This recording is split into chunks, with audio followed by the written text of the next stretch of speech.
할렐루야. 오늘 이 시간에도 저희들을 새벽에 일깨워서 우리 기도의 자리에 함께 하신 하나님 인도하심에 저희들이 감사를 드립니다. 그 하나님 부르심에 순종하는 마음으로 오늘 이 시간 각각 섬기는 교회의 새벽 재단을 지키는 충성된 종들과 목사님들, 그리고 과정에서 온라인으로 이 시간을 지켜보는, 그리고 함께 두 손 모으는 모든 주님의 백성들, 하나님의 위로하심과 회복시키심이 있기를 간절히 바랍니다. 오늘 제가 함께 말씀 나눌 말씀은 예레미야 17장입니다. 우리 읽을 본문 5절부터 14절까지지만 전체를 놓고 본다면 우리가 오늘까지 본문을 세 부분으로 나눌 수 있습니다. 어떻게 나눌 수 있느냐?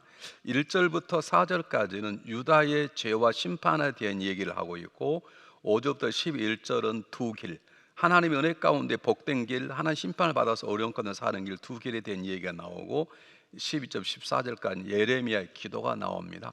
아마 예레미야가 여러 가지 이유로 몸이 아팠던가 봐요. 그 예레미야 자신에 대한 질병의 문제를 놓기도 하는 장면이 나오는데, 오늘은 아침 시간이고 또 짧기 때문에 제가 다는 얘기하지 못하고 두 부분에 대해서만 하나님 말씀을 제가 나누기를 원하는 것입니다.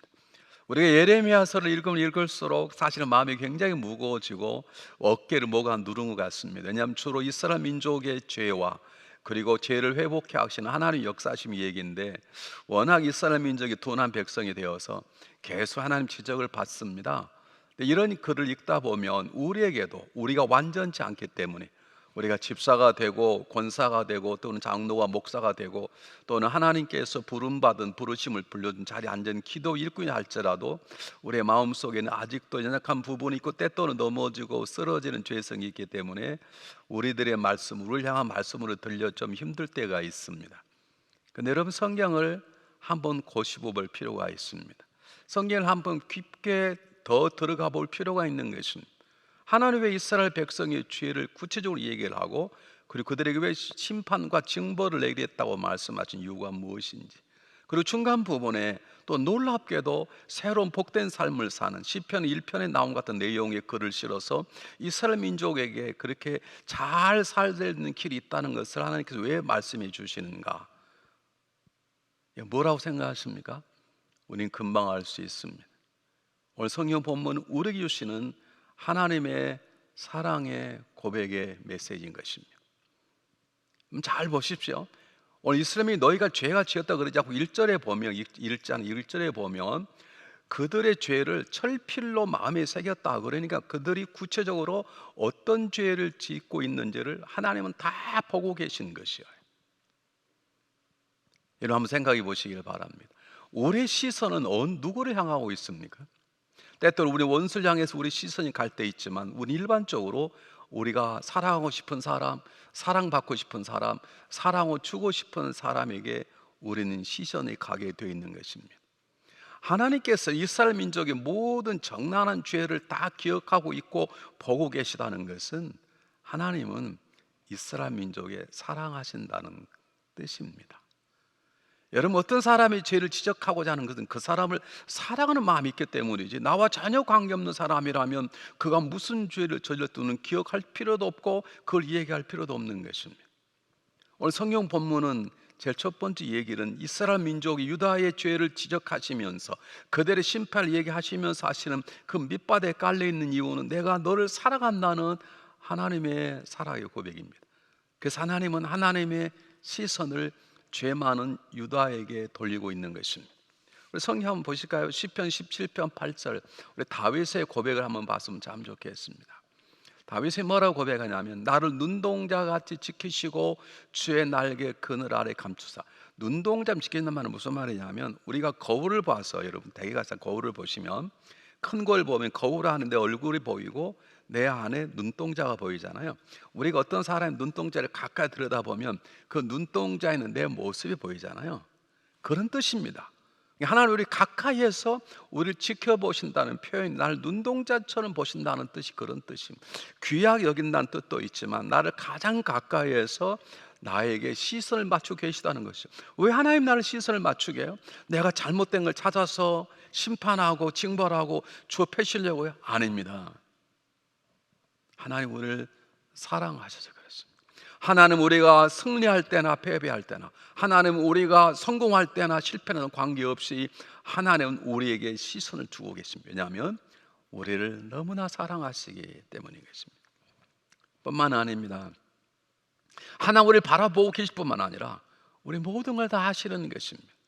우리 눈이 좋으신 분이 저희 교우들에 계세요. 근데 그분이 저를 봅니다.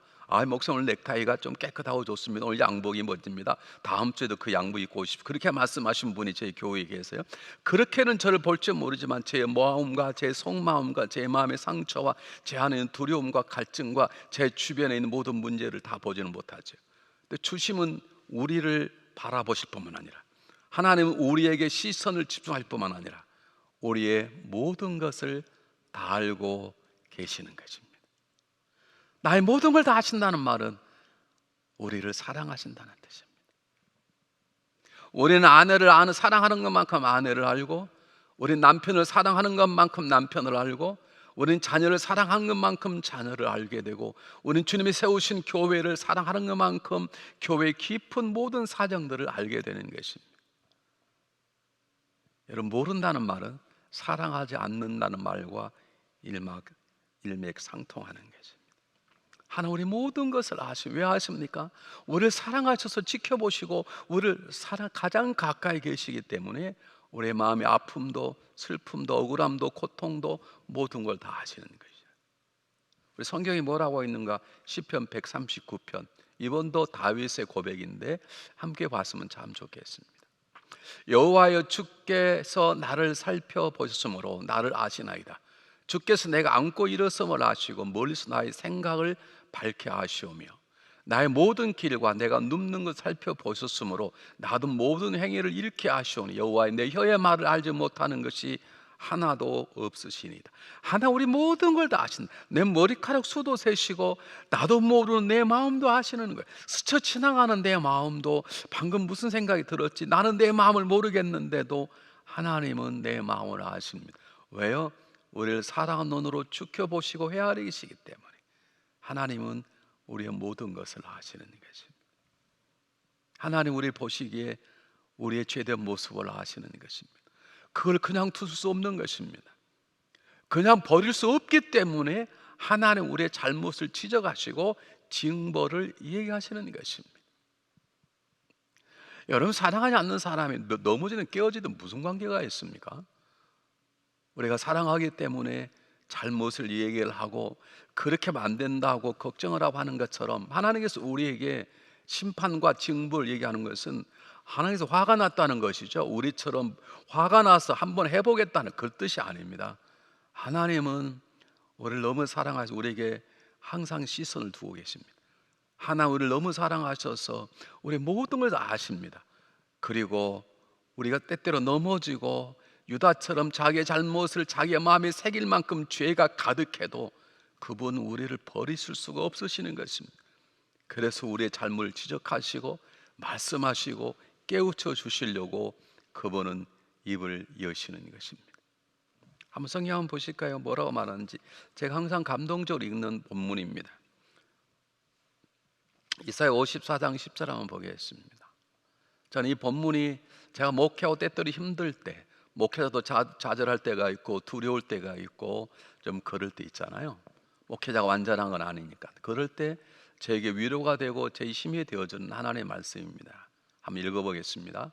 산들이 떠나며 언덕들은 옮겨질지라도 나의 자비는 내게서 떠나지 아니하며 나의 화평의 언약은 흔들리지 아니하리라. 너를 긍휼히 여기시는 여호와께서 말씀하셨느니라. 저는 얼마나 아름다운 표현입니까? 산들이 어떻게 떠날 수 있습니까? 산들이 다 떠나고 언덕들이 옮겨질지라도 나는 너희를 향한 내 마음을 움직이지 않겠다는 거예요. 그것이 우리를 향한 자비야. 우리가 멋져서가 아니라 우리가 너무 사랑스러워서, 우리가 삶의 날마다 승리해서가 아니라 우리가 깨어지고 넘어지고 하나님의 자녀답게 살지 못함에도 불구하고 우리를 사랑하시는 그분의 사랑과 자비하신 때문에 하나님은 우리를 버릴 수 없으시는 것입니다. 버릴 수 없기 때문에 우리의 잘못을 얘기하시는 것입니다. 여러분, 버려버리려면 잘못 이해할 필요 뭐가 있습니까? 너 그렇게 하면 안 된다, 너 그렇게 하면 내가 사랑의 채찍을 들을 것이다 라고 말씀하시는 것은 우리를 사랑하신다는 하나님의 사랑의 고백인 것입니다. 여러분 예레미야 17장을 읽다 보면 하나님 우리를 사랑하실 뿐만 아니라 하나님은 우리를 그냥 사랑하실 뿐만 아니라 우리를 회복시켜 주시겠다는 것입니다. 제가 결혼해서 자녀를 낳고 살면서 느낀 점 하나 있는데, 저는 저 집사람을 사랑하지만 우리 집사람의 연약한 부분을 회복시킬 능력이 저에게 없는 것을 제가 살아갈수록 느낍니다. 우리 자녀들을 제가 회복시키고 좀 더 강건하게 자라게 하는 것이 제 손에 없는 것을 깨닫게 됩니다. 우리 인생을 만들어 나가시고 새롭게 회복시키시는 분은 하나님 한 분밖에 안 계시는 것입니다. 왜 하나님 우리를 지적하고 하나님께서 왜 우리에게 때때로 무서운 경책을 하시겠다고 말씀하시는가? 미워서 때리겠다는 말은 아닙니다. 오늘 성경 본문에 보면 8절에 물가에 심은 나무처럼이라는 시편, 우리가 1편을 읽는 그 아름다운 말씀을 우리에게 주시는 것은 하나님의 궁극적인 목적은 우리에 대한 경책이 아니라 우리를 용서하시고 회복시키시고 새로운 하나님의 자녀로 자라게 하시려고 하는 하나님의 놀라운 마음이신 것입니다. 여러분 어떻게 생각하십니까? 목회하면서 제가 목사로서 배우는 가장 중요한 점이 무엇이냐면, 그분은 저의 목회의 잘못을 때마다 지적하고 나서요, 너 그거 실수다 이렇게 말씀하시는데, 실수했다고만 말씀하지 않고 실수한 다음에 우리를 바른 길로, 저를 바른 길로 옮길 수 있는 말씀도 주시고 위로도 주시고 격려도 하신 걸 제가 보면서, 날 향한 하나님의 궁극적인 계획은 나를 회복시키시고 하나님이 쓰시는 하나님의 목자로서의 삶을 허락하시겠다, 그런 걸 제가 목회 현장에서 많이 배웠습니다.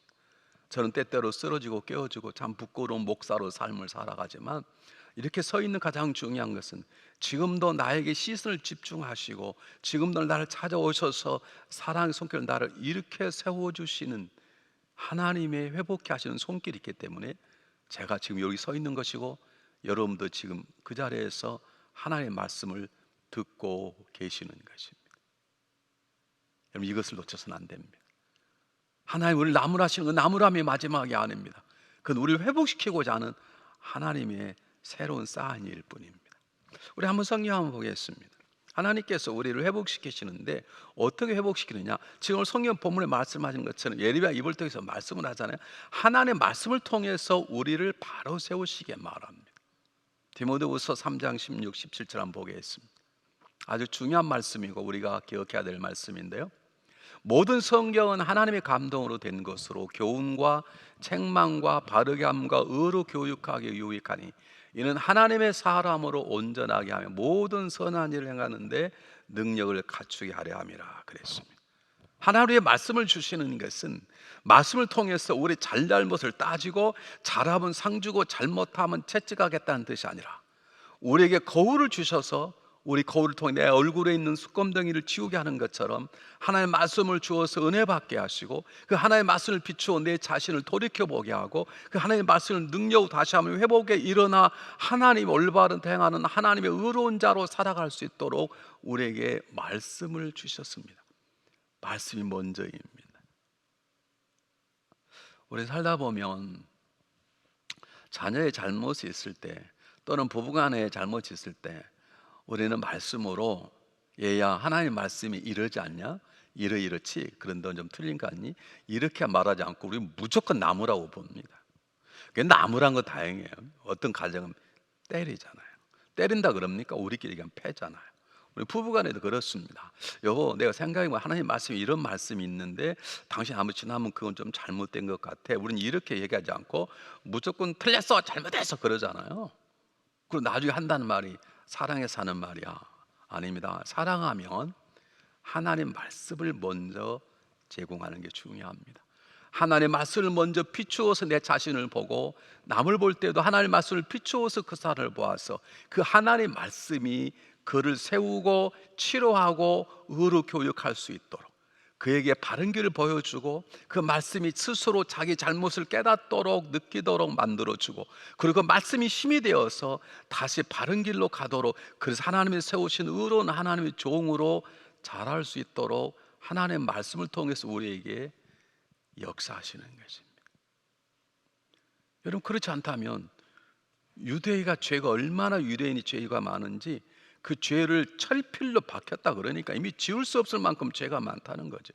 죄가 희미한 죄가 아니라 철필로 새길 만큼이니까 그 죄가 강력하고 정말 어떻게 말할 수 없을 만큼 정확히 드러났다는 것이죠. 그러면 하나님 먼저 벌을 내리시고 그런 다음에 깨어져서 아프다고 울고 불고 하는 이스라엘 민족에게 너가 왜 그런 줄 아느냐?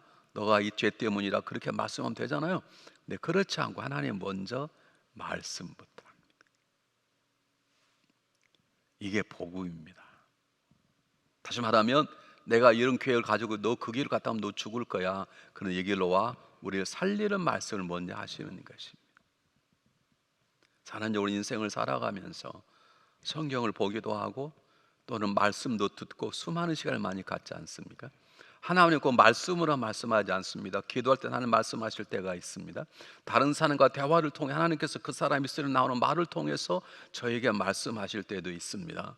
또는 뉴스를 보다가도 또는 성경을 보다가 또는 어떤 책을 보다가도 하나님께서 그걸 통해서 나에게 말씀하실 때가 있습니다. 때때로 잠을 자도 꿈을 꾸다가도 하나님께서 말씀하실 때가 있습니다. 야곱인 꿈속에 하나님을 만나지 않았습니까? 중요한 건 하나님의 말씀을 들어야 우리가 살아나는 것입니다. 하나님의 말씀을 들어야 우리가 돌이킬 수 있는 것입니다. 하나님의 말씀을 듣고 순종할 때 우리는 건강한 삶을 살아가게 될 수 있는 것입니다. 요즘 우리의 문제가 무엇인가? 세상이 너무 바빠졌습니다. 그 세상이 너무 복잡해졌습니다. 할 일이 너무 많아졌습니다. 그래서 하나님의 말씀을 들을 시간이 없고 하나님의 말씀을 읽을 시간이 없습니다. 주일날만 나오면 겨우 잘한다고 그럽니다. 수요 예배도 나와야 되고 금요 기도 나와야 되고 속회 모임도 모여야 되고 그리고 새벽에도 나와야 되지 않습니까? 초대교회 때 그렇지 않았습니까? 교회에서도 모이고 가정에서도 모이고. 요즘 바빠서 못 모입니다. 안 모이기 때문에 하나님의 말씀이 들려지지 않고 하나님의 말씀이 들려지지 않기 때문에 내 자신을 돌이킬 수 있는 기회도 없고 깨달아도 돌이킬 만한 힘도 없고 그러는 것이죠. 하나님의 말씀을 들어야 살아나는데 나를 살리는 말씀이 하나님인 것이고 내 죄성을 깨트리는 것이 하나님의 말씀인데 우리는 세상에 너무 바빠서 두려움 때문에 세상 걸 바라보느라고 말씀을 읽지도 못하고 말씀을 듣지도 못하기 때문에 깨달아지지도 않고 말씀이 내 영의 양식이 되지도 않고 말씀이 나를 교훈도 하지 않고 말씀이 나를 책망도 하지 않는 것인 거죠. 여러분 하나님의 행복 방법이 뭔가? 제일 중요한 여러 가지가 있는데 하나님 말씀을 통해서 말씀하시는 것입니다. 성경을 읽을 때 말씀하시는 것입니다. 설교를 들을 때 말씀하시는 것입니다. 작은 속회 모임 때 말씀을 듣다가 하나님 음성이 들려지는 것입니다. 하나님 말씀을 읽을 때 우리는 하나님 말씀을 속에서 내 모습을 보게 되고 내 모습을 변화시키는 하나님의 회복의 능력을 경험하게 되는 것입니다. 우리 흔히 세상에서 뭐라고 말합니까? 잘 먹는 장사 당할 사람이 없다 그러잖아요. 하나님 말씀을 읽고 또 읽고 듣고 하는 사람을 당할 자가 없습니다. 하나님 말씀이 우리의 삶을 회복시켜주는 하나님의 방법입니다. 두 번째 하나님의 방법이 뭐냐? 오늘 본문에 보면 사랑의 채찍입니다. 하나님 꼭 우리를 위로만 하고 격려하는 게 아니라 때때로 우리를 집어 던지기도 합니다. 때때로 우리를 어려움 가운데 고통 가운데 외로움 가운데 때려놓기도 하십니다. 하나님의 사랑의 채찍을 통해서 우리가 깨닫고 그 자리에서 자신의 죄를 고백하고 하나님을 다시 만나기를 원하시는 것입니다. 그렇지 않았다면 그냥 위로만 하고 내가 너희 죄를 안다 용서하마 그렇게 말씀하시지 왜 심판에 대한 얘기, 징벌에 대한 얘기를 하시겠습니까?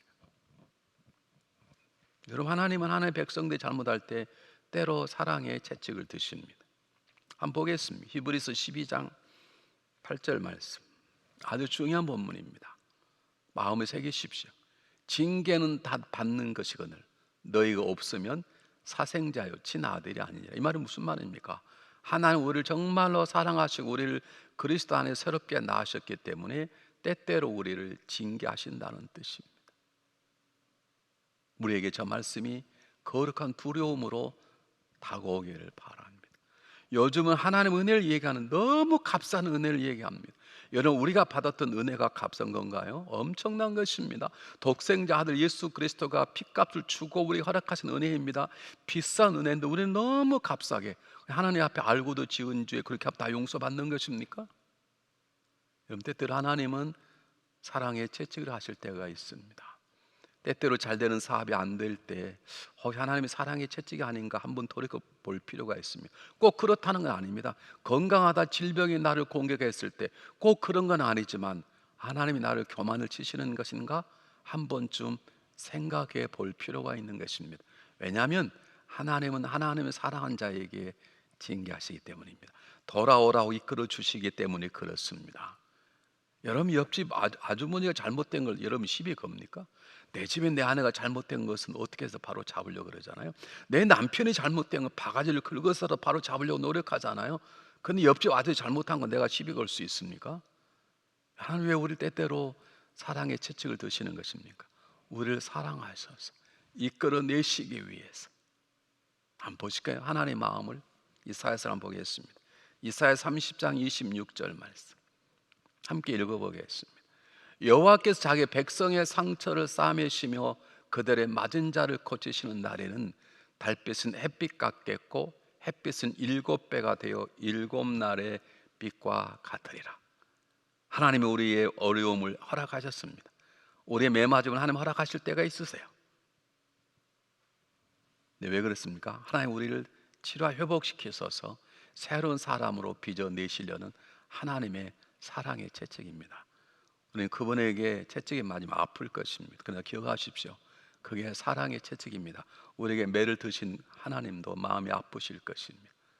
그것이 십자가의 사건입니다. 우리가 아픔을 당할 아픔을 예수님이 직접 당하시고 우리를 십자가로 건져내신 것입니다. 마지막입니다. 하나님은 우리를 사랑하십니다.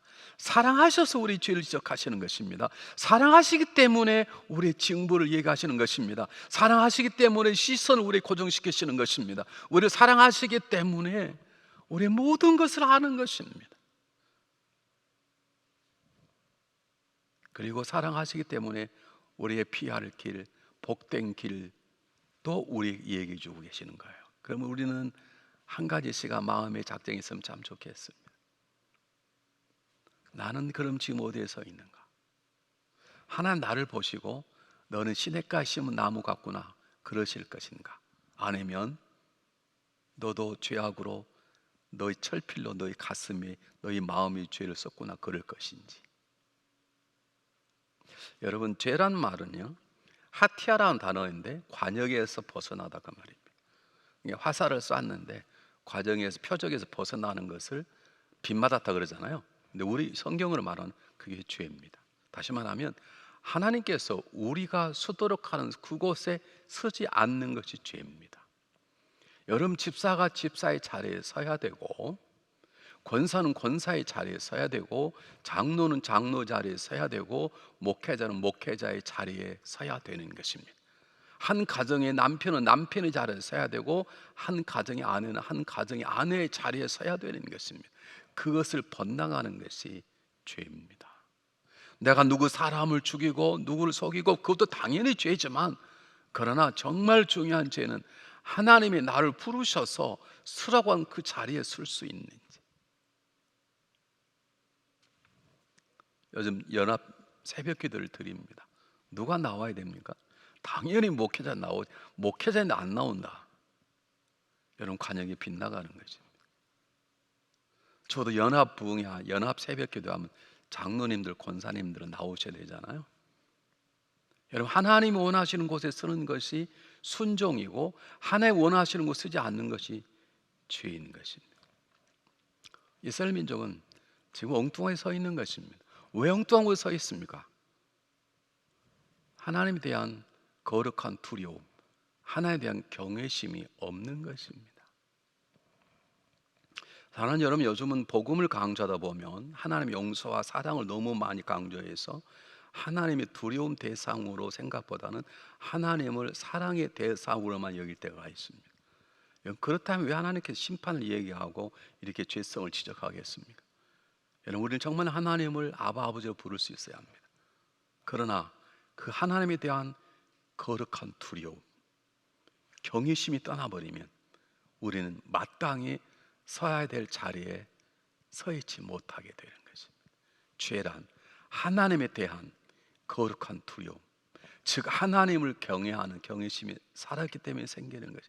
하나님이 두렵지 않으니까, 부모님이 두렵지 않은 게 집에 마음대로 안 들어오는. 어릴 때는 엄마 아빠가 무서워서 꼬박꼬박 들어가잖아요. 좀 커지면 배짱이 생겨서 오라는 시간에 안 들어가잖아요. 왜요? 배짱이 커진 거예요. 이제 뭐 엄마 아빠는 웬만하면, 어릴 때는 엄마 아빠가 매만 들면 무서워. 요즘은 이제 커지면 때려 그걸 대들지 않습니까? 사랑하는 여러분, 우리가 죄의 자리 벗어나려면 두 가지 하셔야 됩니다. 하나는 내가 하나님이 쏘신 표적, 하나님이 세우신 그곳에 서 있는가? 내가 지금도 하나님을 거룩한 두려움으로 섬기고 있는가? 이번 한 주간을 어떻게 살아가시겠습니까? 하나님이 우리를 지켜보고 계신데, 하나님이 모든 것을 다 알고 계신데 어떻게 살아가시겠습니까? 기도하겠습니다. 사랑이 많으신 하나님 아버지, 우리 연약함과 여전히 추함에도 불구하고 우리를 사랑하셔서 항상 우리를 주목하시며 우리 모든 것을 헤아리신 하나님 아버지께 우리 부끄러운 마음을 내려놓습니다. 하나님 붙잡아 주시옵소서. 이 어둡고 험한 세상 속에서 우리 하나님이 새롭게 빚으신 빛과 소금으로 왕 같은 재상으로 살아드릴 수 있도록 우리에게 믿음의 믿음을 더하여 주시옵소서. 우리가 마땅히 서야 될 자리에 설 수 있는 굳건한 믿음과, 하나님이 우리를 너무너무 사랑하셔도 까불지 아니하며 경솔지 아니하며 하나님에 대한 거룩한 두려움으로 살아갈 수 있도록, 그래서 이번 한 주간 승리할 수 있도록 하나님 역사해 주시고 우리를 그렇게 살아갈 수 있도록 우리를 회복시켜 주시옵소서. 예수 그리스도 이름으로 감사하오며 간절히 기도하옵나이다. 아멘.